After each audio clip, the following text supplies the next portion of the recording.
as we enter into the sacred space of listening and receiving, I invite you to join me in this short induction ceremony in order to be fully open, receptive, and aligned with the information that is for your highest good in this conversation today.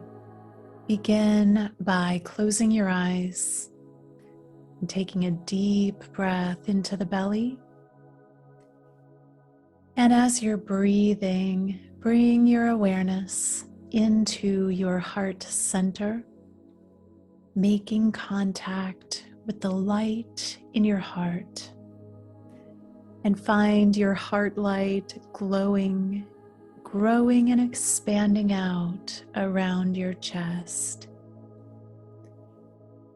And now bring that light of your heart up through your crown center, through the top of the head, extending up all the way above you into central sun, making contact with the heart energy of central sun. And then bring that powerful energy down through the ethers into the crown of your head, down through your body, and into your heart center, expanding and joining with the light in your heart, and continuing down to the base of your spine, extending down all the way down into the center of the earth, making contact with the heart center of Mother Earth. And now bring that nurturing energy up through the layers of the earth, carrying liquid crystal plasma through roots up into the base of your spine, and then spreading into every cell of your body, moving into the heart center, joining with the light from above and joining with the light of your heart, creating a holy trinity of light within you, and then spreading out around you, holding space for your highest good, your highest awakening, and the opening to receive the divine downloads, encodements, activations, and light codes that are perfect for you at this time. Breathe that in deeply into your belly, allowing yourself to expand in this energy and opening to step in to the container of receiving. Welcome to the Alchemy of Ascension, Season 6. We are exploring expanded states of consciousness. I'm your host, Waxela Sananda, and today I have a returning guest, the delightful Phil Gruber. Welcome, Phil. Hi. Thank you so much for inviting me back, and I'm really looking forward to this topic, which is one of my favorite topics to talk about. And I think it's a topic that's on everyone's minds because it is everyone's mind. Consciousness is everything. And so when we talk about anything, we're really talking about something that relates very directly and specifically to consciousness. Don't you agree? Yeah. I absolutely agree. And that's why, when I chose the topic for this summit, expanded states of consciousness, it covers so much. We are consciousness, it's who we are, it's what we are. And when we expand out of, embodiment's important, but when we expand beyond these bodies, it's infinite what's possible. And so I'm excited about, jumping in with you today. And before we begin, I would love for you to just share, I know you're returning, so many people have seen you before, but just a review, maybe a little bit about what your work is all about and who you are in the world. Well, it's funny because, and I want to thank you again, the people that I've met through Alchemy of Ascension are just the nicest, most wonderful people. And I think we all have that common purpose that we really want to experience. We want to embody expanded states of consciousness. I think we all understand on one level or not that the evolutionary path of human consciousness, our evolutionary process, the goal and destiny of our creation is really to embody expanded states of consciousness, to be able to be clear channels so that consciousness in all its forms, grace, can come into this world. And the more that we become realized, more self-realized, the more that we can be channels for grace to come into this world. Grace, love, forgiveness, whatever really is needed in order to achieve those states that we so dearly, dearly are questing for, I think. Yeah. Yeah, absolutely. And so I know that one of the topics that you're passionate about and that we're going to talk about today is the DNA. And it's a topic that so many spiritual people get really excited about. Scientific people get excited about, and I know you have a unique perspective on DNA and its role in the expansion of consciousness and how we can interact in order to really make the most of that, to become conscious creators. So I'd love for you to just jump in and share whatever's on your mind. I think you really hit the nail on the head, because the whole idea is to become conscious co-creators. I think our path to become one with God's source is to become conscious co-creators, because it seems that so many of our creations come from a place that we're not consciously aware of. So many people and people that I talk to say, how did I manifest this in my life? This was not what I had in mind.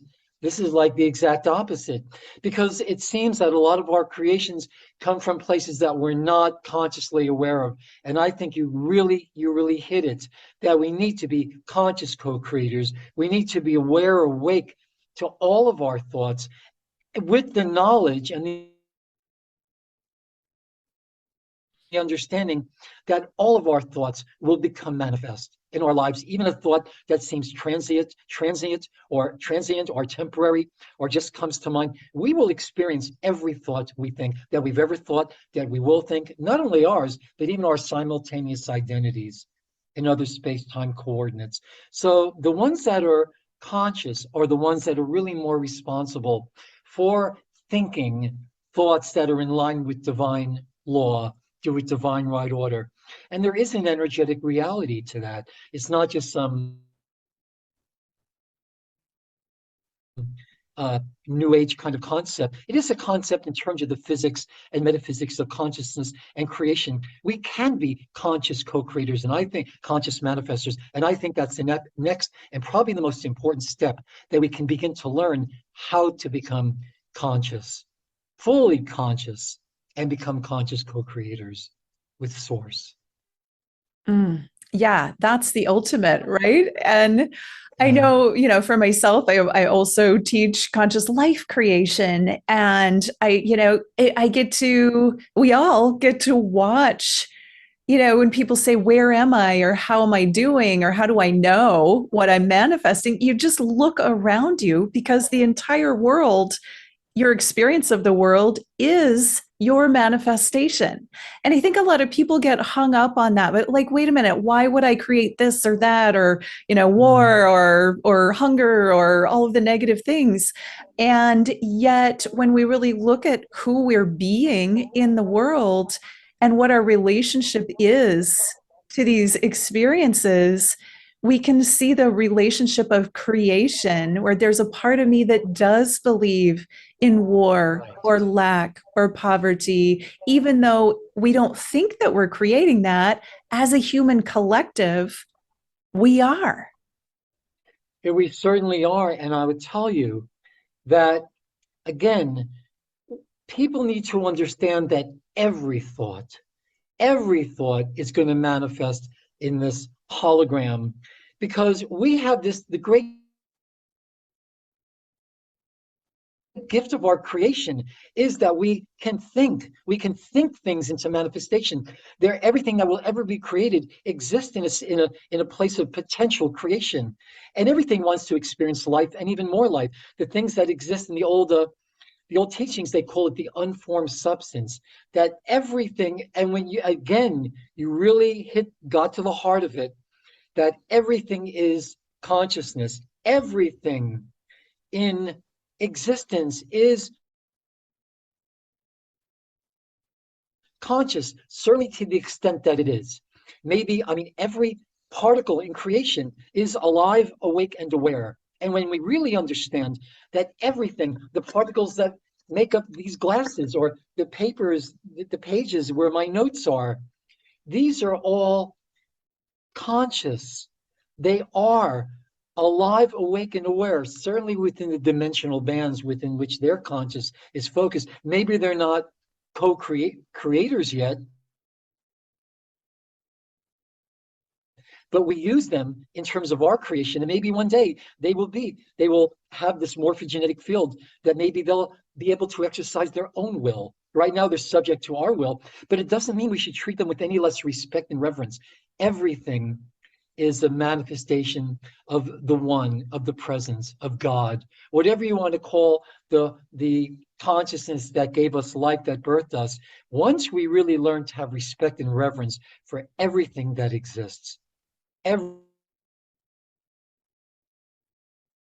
is alive, awake, and aware, then we can be on the road to real mastership. Like you said, it's the relationship we have with spirit, the relationship we have with consciousness. We should have respect and reverence. We should really understand that everything, we're not disconnected or unconnected. People may labor under the illusion of separation. They see it in the world, and a lot of people start to believe that somehow they're separate from source, when nothing could be further from the truth. But in someone's life experience, maybe their lessons have taught them that there's some separation of spirit and spirit. But when we really learn, like the Metaku Yoyasin, we're all my relations, we're all created. We don't have a thought that doesn't affect the whole. To some degree, I'm not saying that the fluttering of a butterfly's wings are going to change the price of tea, but you get enough butterflies fluttering their wings at the same time, and amazing changes can happen. Like when we're unified, when we have a unified sense of purpose and responsibility for the fact that we can think things into being. What a responsibility. And all of these things are waiting in a state of potential creation. And when we have a thought, we invoke it from the void. Our thought creates a blueprint or a framework upon and through which that consciousness can come into a manifest state. And we've given it life. We've given it purpose. And everything that has life has purpose. Every atom wants to experience more life. Everything wants to have that experience of being and being of service. Same thing with negative thoughts. You think a negative thought, that thought is like the genie in the bottle, out of the bottle. It's not going to judge you or the thought. If you have a negative thought, all that thought is going to want to do is manifest the most negative experiences in your life. It doesn't judge you or the content of the thought. It was created to manifest a negative experience, and that's all it wants. It thinks it's going to make us happy by manifesting the most negative, horrible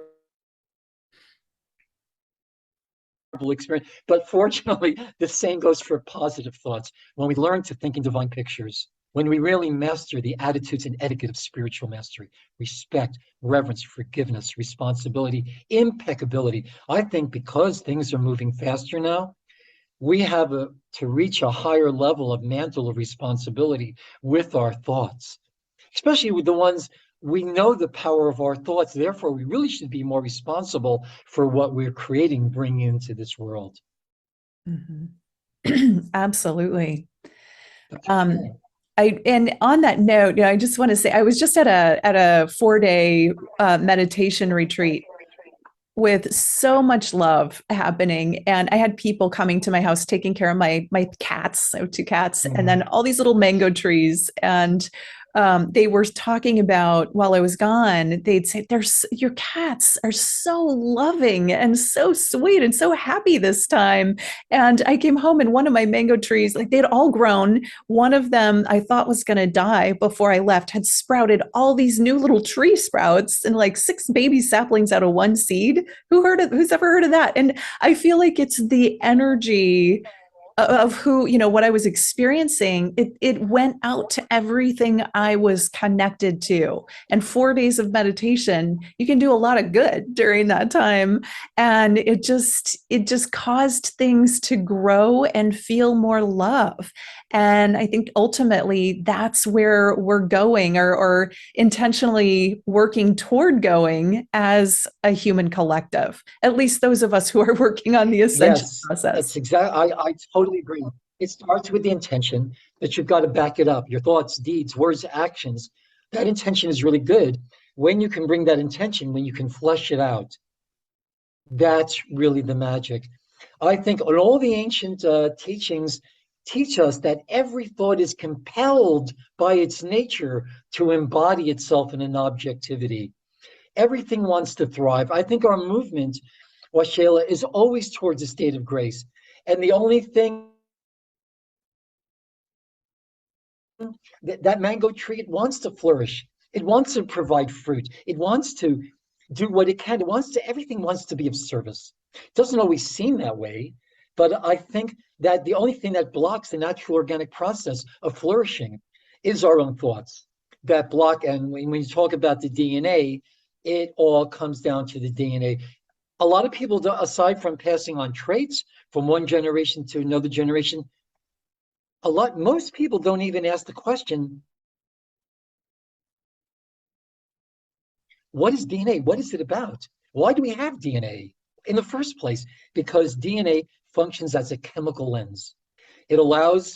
It's a translator, it's a universal translator, it's a transducer of consciousness. Each double helix, each DNA strand is tuned, is processes one dimensionalized level of consciousness.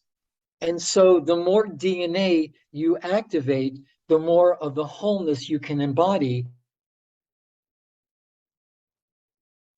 and you can expand more into that wholeness. The DNA are the filters that allow the wholeness of consciousness to be understood, to be downloaded. They act as filters, they act as translators. Have you ever noticed, and I'm sure a lot of people that are listening to this have heard a lot of channelers of light language? Isn't it interesting that the languages that you hear channeled are starting to sound very similar? There's a little bit of Native American, a little bit of Oriental Asian languages, a little bit of this, a little bit of that. Because my belief is that we will begin to channel the languages that are closest to us genetically. As the fourth and fifth strands, 6 strands start to activate, which is the natural organic way it should be, we'll start to channel the languages that are closest to us. Pleiadian, Syrian languages, these are our mother tongues. You can say Atlantean, Lemurian, all because there's a lot of connection with these root races and the extraterrestrial, meta-terrestrial races that are our elder races, our founders races. And when you go trace our lineage back, you'll find that there is a common core of creation. And I, like a lot of people, I believe that the healing of our world, the healing of ourselves, of humanity, will come with acknowledging the common core of creation from which we all emerge from. Yes, our genetics, there's a lot of many different hybrids, star seeds, earth seeds, but when you go up the dimensional scale and you come into more of the wholeness and more of the wholeness, and you expand to these larger and larger collectives, you realize that it is the oneness. It's all about the oneness. And then returning here only to remember and bring our fragments back, it's very interesting. These are the big questions. Why would something at a total state of total unity want to fragment itself into dimensionalization only to bring all of its parts back together up the dimensional scale into the wholeness again? This is the breathing rhythm of the cosmos. This is the dance. This is the in-breath and out-breath, I think, of the Great Mother. Every 950 billion years or so, another out-breath, another in-breath, another out-breath. It's just, this is the game, I think. Basically, man and woman, I think, is a game player, like the gods of Olympus playing chess with us. Nothing better to do. I think the more advanced the mind, the greater the need for the simplicity of games. There's that great episode of Star Trek where they're just brains. And what they do, they hijack starships and they beam the crews down to fight gladiatorial combats to the death. And they bet this imaginary money on them because they know all these cosmic answers. The only way they have any kind of fun or joy is to bet on things that they don't necessarily know the outcome. It's amazing, the gift of life. I was on a panel the other day, and for the first time in a long time, I was on the verge of tears. I actually had to turn the video off. I probably didn't have to. I just didn't want my face to freeze, like one of those kind of things. It was because I realized in that moment something I'd always realized, but in looking at all these beautiful people that I really care so much about, you realize how precious the gift of life is.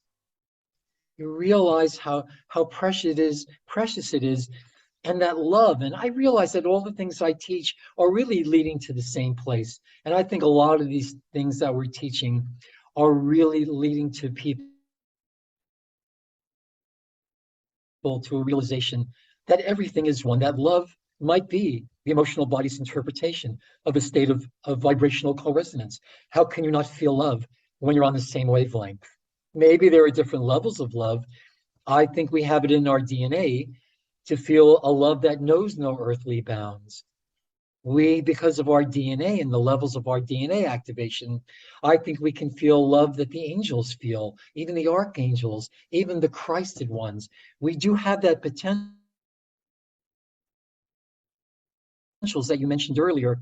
When we start to realize and live these potentials we have as individuals and as a race, then it's going to be a moment of transcendence. And I think in that moment, everything can switch. And you realize you're more of your true purpose in being in this world, whether or not we asked to be born. Personally, I believe that most of us do ask to be here. And I think we always come to be of service, especially in these ascension cycles. How can we be of the greatest service? A lot of people will define success as how can you be of the greatest service to the most people? And not just people, to everything, to treat everything as a manifestation of source. Then I think we're a little bit farther on the road to fulfilling our evolutionary destinies. And DNA is a big, big piece of that. DNA is the mechanism that processes, that transduces, that translates consciousness. And so I think we're in a cycle now where the DNA is activating. And I think a lot of what we have to do in this life is really just remove the obstacles to the natural. We can help it along. We can act as hosts for those that don't have certain DNA templates. It's a big subject, of course. To really understand the DNA is a very complex subject, and why shouldn't it be? To really understand the dynamics and the mechanics of how the DNA works there are so many layers and levels to this, and I personally love it. I personally love wanting to understand how it works, and I think it's so satisfying. And I think what I'm going to do later on, I'm going to make a very special offer to people about a mentorship program that I've been offering for the last couple of years, where we really do explore more about the true function of the DNA and how the DNA relates to everything, how the DNA is absolutely essential in the process of ascension. It's all about the DNA. Consciousness, expanded states, ultimately it's going to be filtered through the DNA, whether you're using plant teachers, whether you're generating these exotic substances in your body,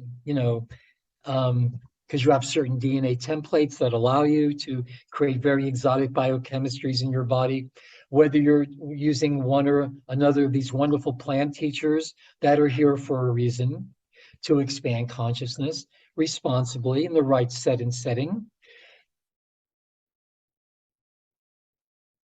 It's all about, I think, when we look at it as expanded states of consciousness, greater love, expanding consciousness is everything, rather than having just that narrow tunnel view of everything. Why not experience more of the wholeness? Why not let that wholeness process through you and extend that to the world, extend grace and love to the, we can get into very, very dense and deep mechanics. And I love it personally. You know, it's a lot of what we teach, but we don't teach these complex mechanics and science and physics and metaphysics. We don't teach that at the expense of understanding the love, you know, and how important love is, and how important forgiveness and gratitude and all these attitudes and responsibilities of mastering our experience here. None of that is lost, even though we teach some pretty hardcore mechanics, as you know. It's never, we never lose sight of the fact that it's all coming from a place of love and caring, and knowing that we are all part of the oneness. And I think this work, your work, our work, we all have a common core purpose, and it is for the uplifting of humanity. We have work to do. We have destinies. We have the advantage of hindsight, but we also have the advantage of foresight. That we can learn from our futures as much of our past. You know, I'm just filled with so much love and gratitude. And I know that the more we love, the greater the presence of angels in our lives. You know, we are our soul's expression here on earth, past, future, parallel lives. You know, it's let the past and let the future, let the present, let us be teachers for each other. Let us find ways to expand consciousness, to find more things to love, to find more things to cherish. Whether it's the knowledge of how these ascension systems work, structure the cosmos, structure the time matrix, it's never devoid of the fact that we're teaching these because we love, because we know that in people understanding more of who we are, our original design, the fact that we are angels, the fact that we began as immortal angels in a state of expanded consciousness. We're just going back where most of us are from the future, and we're here to bridge past and future. We're really here to bridge heaven and earth, right here, right now, right in this moment. You know? Yeah. Okay. Oh, extent of creation. yeah, you froze for a sec. Okay, I do want to chime in there. So many great things that you're talking about. And so I do have a couple of questions I want to kind of dig into a little bit. So for someone, you know, we've all seen these pictures of DNA, you know, it's usually the 2-strand helix and the little ladder, you know, looking in between.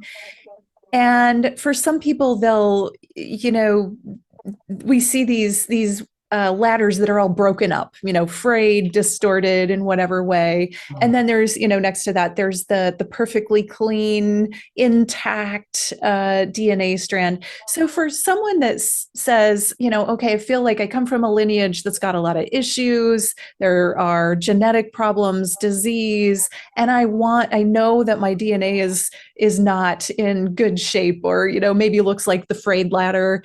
What are some practical things? You said a lot of beautiful things here, but what are some steps that someone could take to go from feeling that fragmentation to feeling the wholeness? There are a lot of, well, you know, I think in teaching a lot of these mechanics, we come to know ourselves better. I think the knowledge itself is activating, is the initiation, because, you know, all word patterns, remember, the DNA is always at the heart of this. The DNA to expand consciousness, to experience expanded, exalted states of consciousness, whatever the source, whatever the the entheogeometrical, the whatever the geometry, the active alkaloids of plant tinctures, of ayahuasca or Pedi or psilocybin or ecstasy, whatever. These act as triggers. There are places in the brain, there are receptor sites. When you take these substances, they trigger through the solar plexus and other mechanisms. They trigger the creation of certain biochemistries in the body. We can do these ourselves with proper meditations and proper exercises because, again, all word patterns, what I'm speaking to you and everybody right now, whether it's on the page, whether it's spoken, chanted, sung, light language, is going to convert into electrical impulse. That electrical impulse is a mathematical program. We have many vortices in our bodies, many stargates, internal stargates, many what's called the Holy Grail, the internal Templar. The original meaning of the word Grail is doorways or windows through which to know God. They're talking about the vortexes, the chakras. We call them meiotic diotic points. Tomato, tomato. It is what it is. And these gates of light in the Kabbalah, they're called the Shari Aura. And word patterns, mantras, yantras, mandalas. I remember when the lamas were touring the States in the 80s, they went to, I think, the State University of New York, Stony Brook, somewhere. They did the first computer-generated images of mandalas, flat two-dimensional mandalas. Guess what? They're temples. They're temples. They're two-dimensional representations of multi-dimensional objects. Same with crop circles. And all these things are ultimately going to be processed through the DNA. This is the key. It's all about the process of transduction. DNA transduces energy patterns. They transduce them into physical matter particles. I'd like to actually, if we have more time, we do have more time. Yeah. I'd like to actually talk about the process of how it works. Okay? Yeah, please. That sounds great. Okay.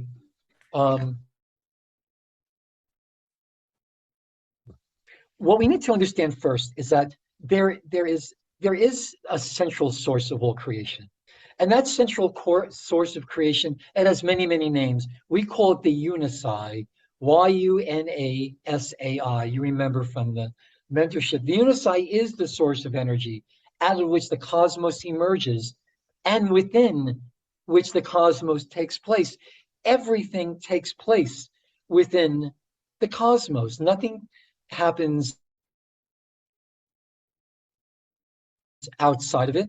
It's always existed. And as many of us know, it can't be created or it can't be destroyed. When we talk about, let's say, the process of channeling, when we communicate with each other, ultimately that communication, whether it's sung, chanted, toned, I'm talking to you, words on the page, there are natural biopsychological faculties within our bodies. Now, take telepathy, for example, and how this relates to the DNA I will talk about, because we're communicating right now. The process of communication is really inherent and intrinsic in that is the process of consciousness, understanding what it is, that it is everywhere. And the channeling of consciousness is really the key to it there. Telepathy, as we understand it, involves live communication, right? How we do our teaching, it's almost like we've been sent emails. A lot of us have had experiences, especially in the astral. Why in the astral?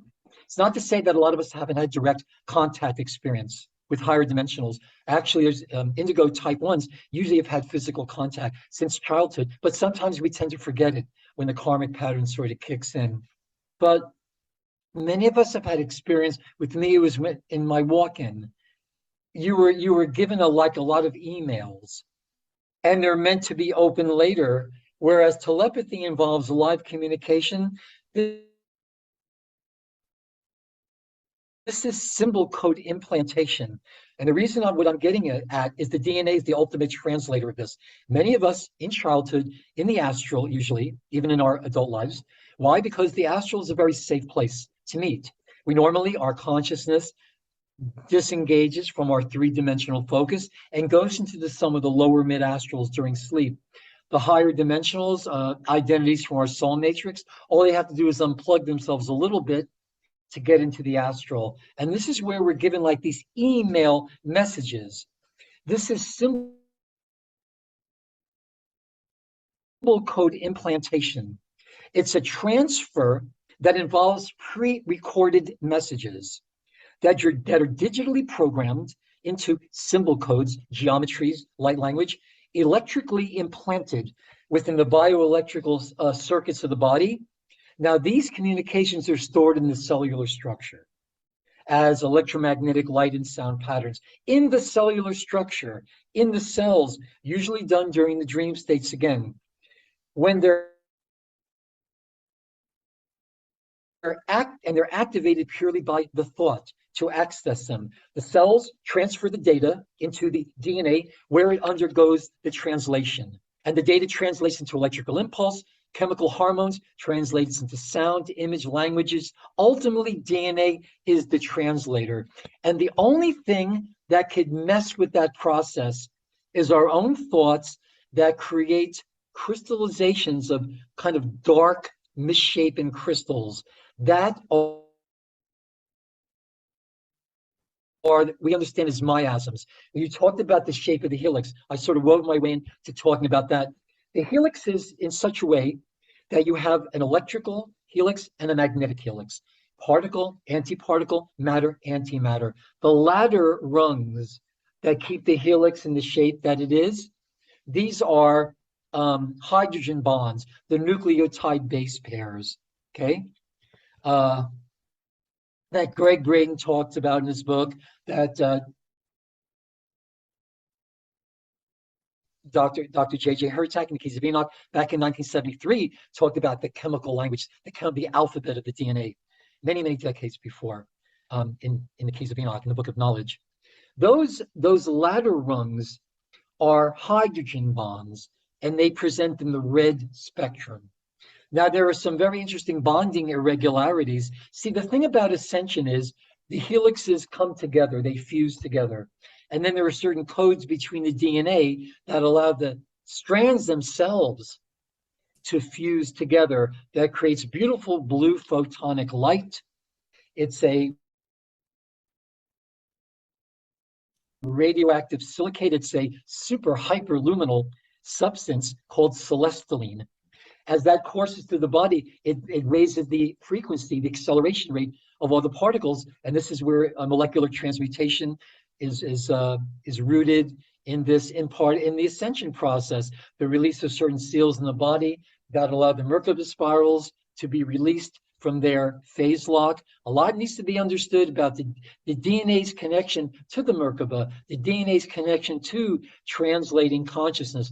But there are 12 codes, 12 magnetic codes, 12 electrical codes, and they're structured in such a way you have magnetic and electric, electrical and magnetic, magnetic and electric, electrical and magnetic. Keeps the helix in that perfect shape. When you think in ways that are not in line with divine right order, you create the condition known as karma. And that's why it's important to learn the law of one, because if you don't learn the law, you're bound to violate it. So when you have karma, the manifestation of karma is in these crystals that the helix is misshapen.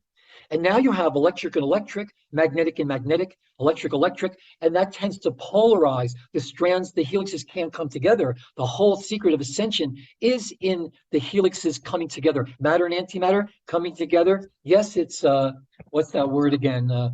When particle and antiparticle, matter and antimatter come together. Yes, it is annihilation of one type of the body, but it's a recreation of a higher body. We're in bodies of light right now. We're just in very dense bodies, carbonized bodies of light.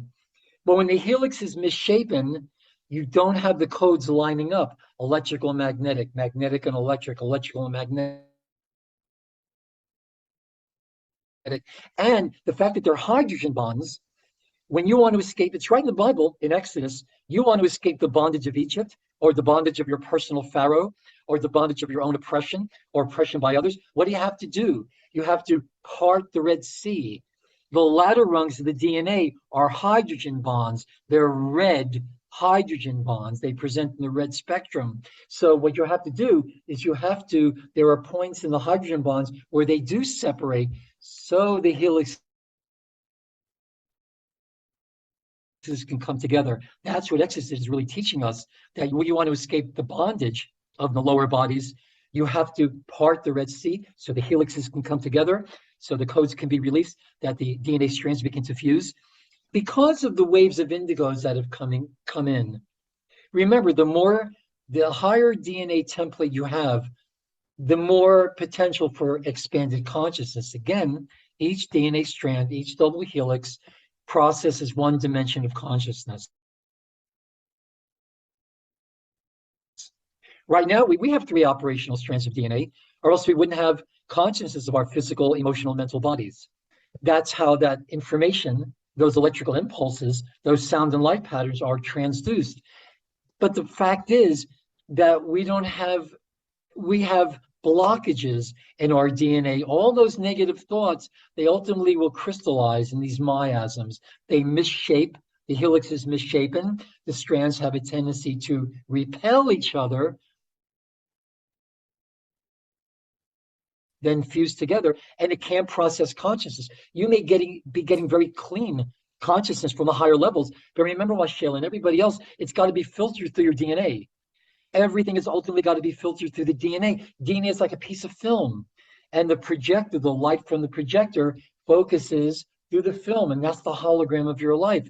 So in order for us to be healers, planetary healers, even for each other, I think the work, it's not selfish to say that the work has to start with ourselves. Because we're only going to be as effective as healers, friends, lovers, grid workers, peacemakers, as we are at peace with ourselves. And again, the reason in the alchemy of ascension and all this and what we really teach collectively, it's going to all come down to the DNA, really understanding the true functions of the DNA. And it can be as complex. We personally have information that's absolutely stunning on how the DNA works. Much, much more advanced than any, I talked to a geneticist, and there are geneticists in the know that a lot of our DNA, they can't even identify, But I think enough of these waves of indigos and others have come through into this world that all incoming souls now, when at the moment of conception we pass through the Earth's core, we leave imprints of our DNA. And I think this was the larger mission, the Christ mission, and missions of avatars and higher beings even before them. I think all incoming souls now have that same potential to become fully Christed in one lifetime. I think that was the original design of the human being.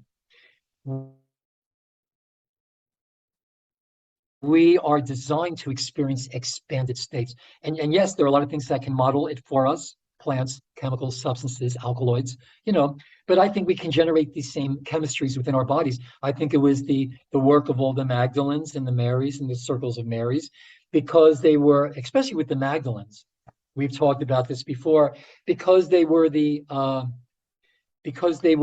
were called the Raphaim. They were the offspring of fallen angels, Nephilim, Nibirian, Pleiadian, Anunnaki for the most part, and human females. They had very special gene codes because they were hybridized with angels, with angels.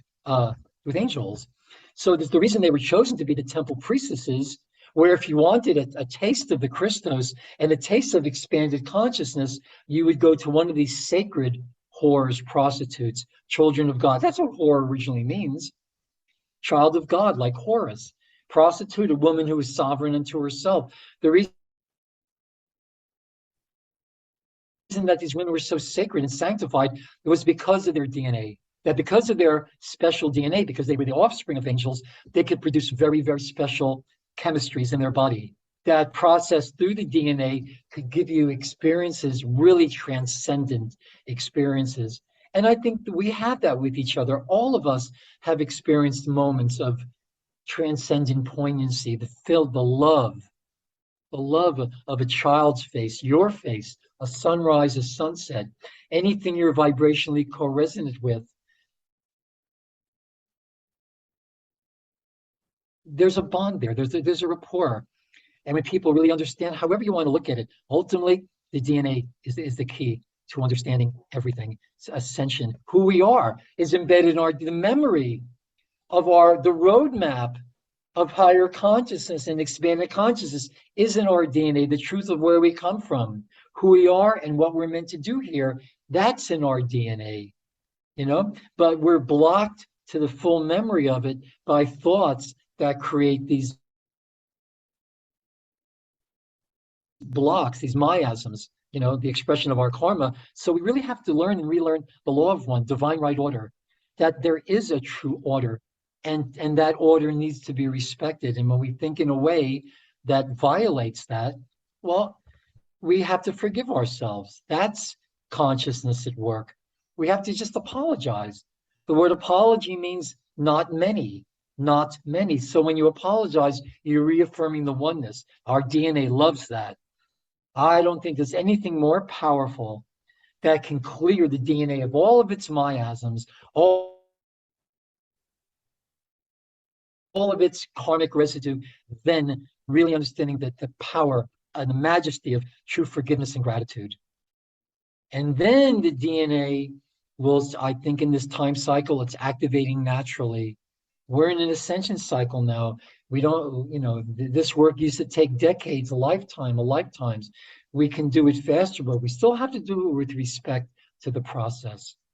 So I'm going to offer people a workshop, a mini workshop, in which I'll do some processes in order to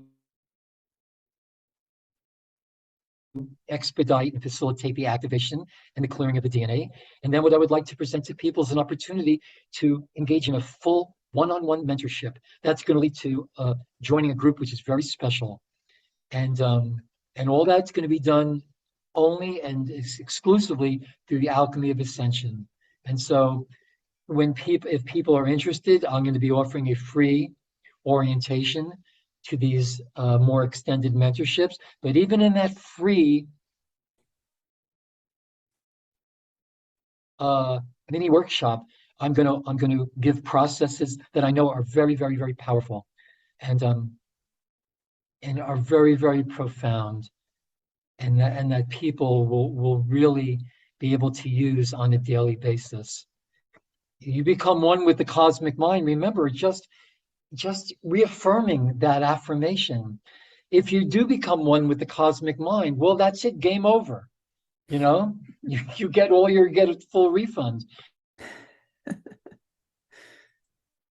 I think, and then you understand that people should not be frustrated because they don't know all the answers now. But we're on the road. We're on the road to understanding the true power of love and gratitude, and just how precious life is. Our movement, Waxela, I really believe that our movement is always towards grace. Our movement is always towards expanded states of consciousness.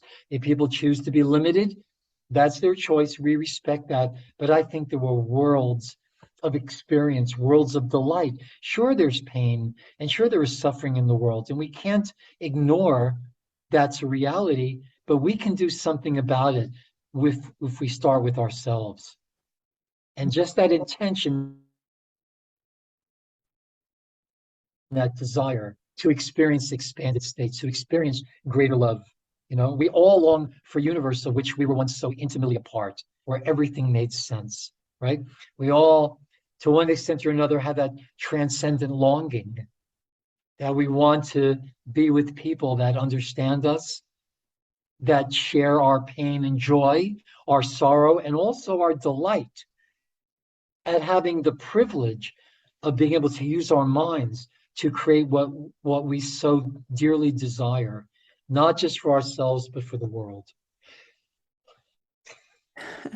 Yes.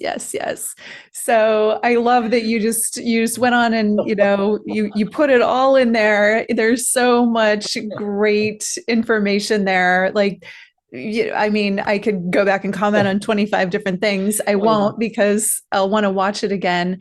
But I want to reiterate for people about what you're offering. So there is the free gift that is you're calling it a mini workshop, and that will be kind of about, it sounds like you're going to bring in some of the concepts that we work on in the mentorship with you, which I have been a part of, and I'm in. And then there's this amazing group that you get to do work with after a certain point in the mentorship.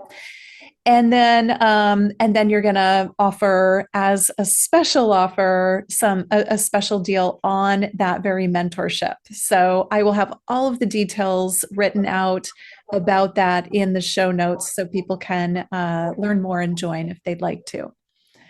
Yeah, and and the lesson of lessons is that no being is ever separated from God's source. For all energy, frequency, consciousness, it is a manifestation of the consciousness of God, and all manifestation takes place within the confines of the God mind. So there can be stuff that can be known and learned analytically, but it's the experience of it. And I really want to give people the experience of expanded states right here, right now, and what that leads to: tools that they can expand their awareness, that they can first learn the context, learn the greater context, the structures that consciousness takes when it comes into dimensionalization. Because ultimately the process of evolution, it really is the process of progressive integration and return to our original stream of consciousness that we came in on. That every person, as an individual identity, has the original point of origin, and it's coming back. It's the myth of the eternal return. It's everything we've always wanted, but didn't know or forgot how to get there, lost the roadmap. But the roadmap is in our DNA, and we can learn how to access the information in our DNA, the language. We can relearn the language of light, what it really is, for our continued evolution into oneness. And when we really come to that realization, well, that's half of it right there. And then it's just learning, and there are many sources of tools that can get us there, as long as we respect the process and we respect ourselves, and we try to be the best people we can. If people out there feel violated, or if they have been unconscious or even conscious violators, really trust in yourself and begin to forgive and have gratitude for just the gift of life. It's so special, and it's so special that we find each other. It's just an amazing thing. Of all the worlds and all the times that we could have chosen to be in, we've chosen here and now to find each other and to find ourselves within each other, because we're all feathers in each other's wings, I guess.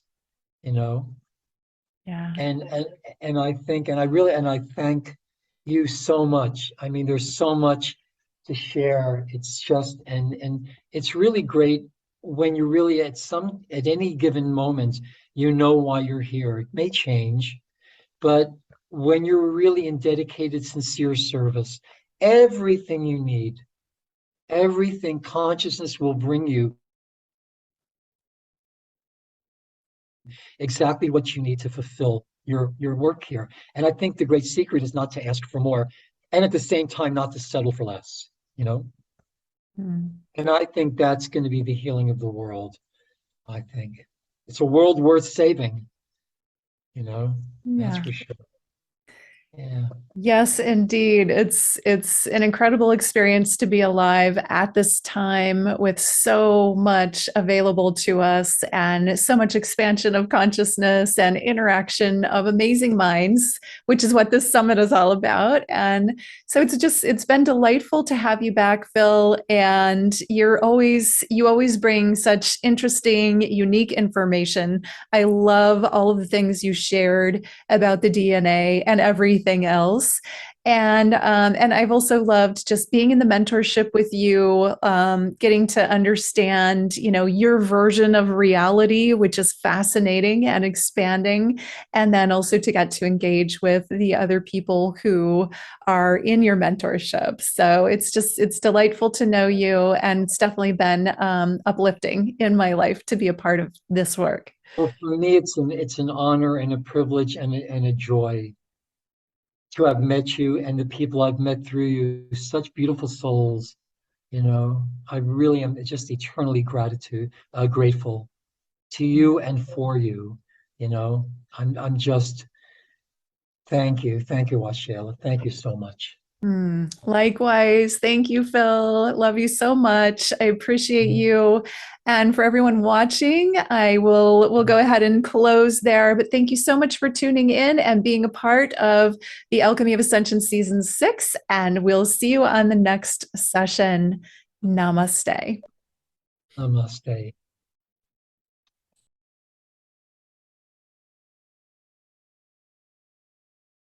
If you're looking for spiritual community on your ascension path, you have found it.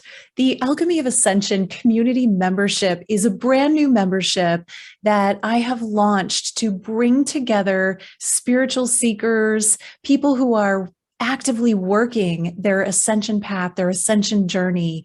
And I know that for me, when I was younger and deeply into my spiritual path, I felt really alone on my journey. I didn't have spiritual community. And part of my mission now is to bring together people from all walks of life, from all over the world, and create a platform where we get to share together and be together. I will be in there with you every month doing activations and sharing information. I am really setting it up as an interactive community experience. So it's not all about me, it's about you. You get to meet like-minded people, interact with each other. There will be plenty of opportunities in a forum where you can chat, where you're not on social media, so you're all in this protected container together. There will be a book club. There will be mastermind opportunities. There will be breakout groups where you just get to know each other, get connected, get related, and make new friends. This is the very thing that I always wished that I had when I was younger and just starting out on my path. It is my greatest service to be able to provide this for you at a really low cost that I think is very fair. So if this is speaking to you, if this is something that you're interested in, find the link below and join me as a founding member. This is a limited time opportunity for founding members, and there will be a hard stop. We will close this opportunity at the end of the summit. So join us now and be part of this brand new community for all of us who are working on our ascension together. I appreciate you. I love you. Namaste.